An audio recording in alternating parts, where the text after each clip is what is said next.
J'avais pas de traduire. C'est qui, Lucas Modric? Non. Ah, il fait du foot. Il est ballon d'or. Incroyable. On en apprend tous les jours.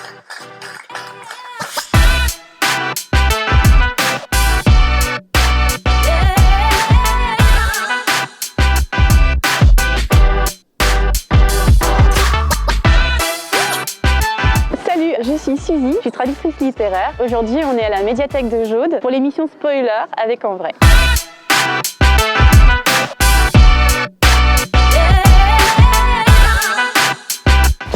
J'ai traduit Pour l'amour il reste. C'est un bouquin sur Céline Dion pour de vrai. Il est pas mal. C'est un type qui s'appelle Carl Wilson. Donc c'est Let's Talk About Love. Pourquoi les autres ont-ils si mauvais goût? Pourquoi est-ce que moi qui adore Elliott Smith, pourquoi est-ce que tout le monde s'en fiche d'Elliott Smith alors que tout le monde adore Céline Dion quoi? Est-ce que tous les fans de Céline Dion sont des cons? Est-ce qu'ils ont le droit d'aimer Céline Dion? Est-ce que moi j'ai le droit de les détester parce qu'ils aiment Céline Dion? Je sais pas. Et en fait, il fait une vraie recherche sur elle, sur la musique au Québec. Et il finit en disant un peu chacun ses goûts. Moi, je suis pas d'accord, mais bon, c'est comme ça.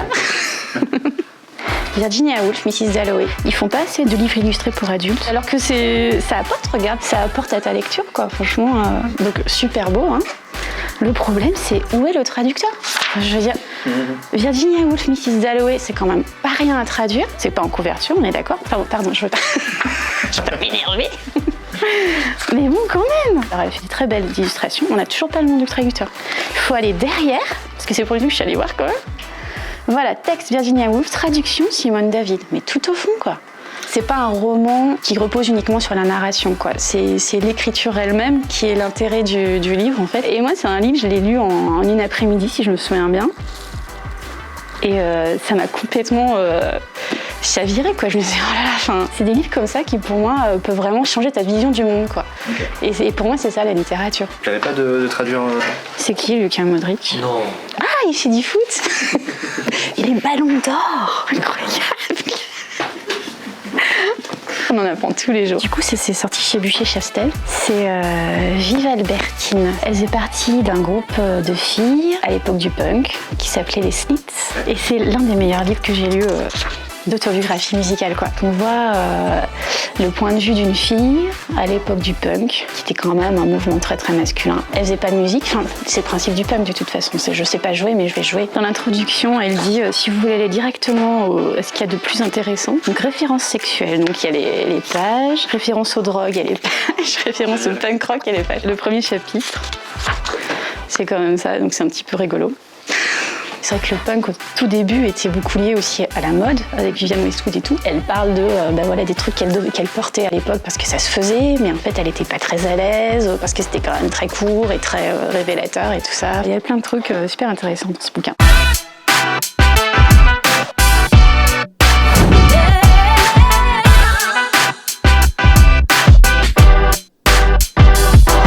Mais tu vois, même là, on connaît plus rien maintenant. Je suis complètement à côté de la plaque. Alors que tu vois, les Cure, on connaît.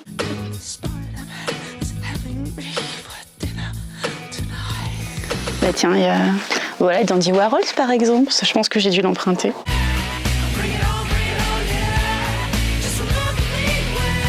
Cock Robin, quelle horreur.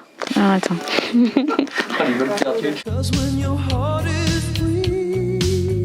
Mais il est mort, Cock Robin. Justement. Non, il est pas mort. Il pourrait l'être. Les Beach Boys. Il y avait les 10 des chansons sur les voitures et les 10 des chansons sur le surf. C'est une des chansons sur le surf. Assez inégalée. Par la simplicité, la brièveté, l'efficacité, We're loading up our woody with their boards inside and heading out singing our song. J'y reviens toujours. Et donc Adam Green, pour de vrai, moi j'aurais bien aimé tomber sur le premier album des Moldy Peaches.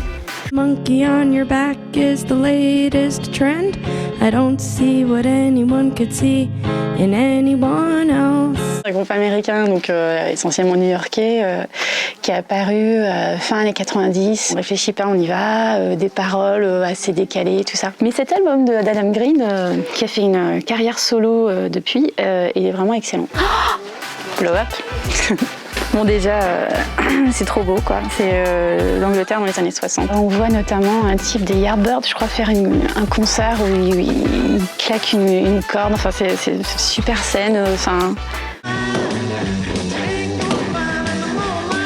j'ai envie de le revoir en fait. Super film quoi. Ah voilà.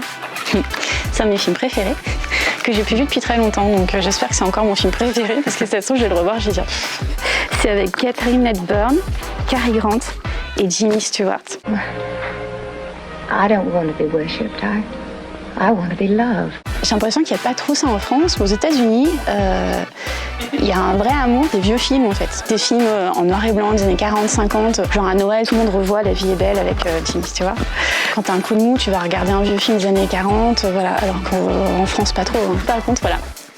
Film français pour le coup.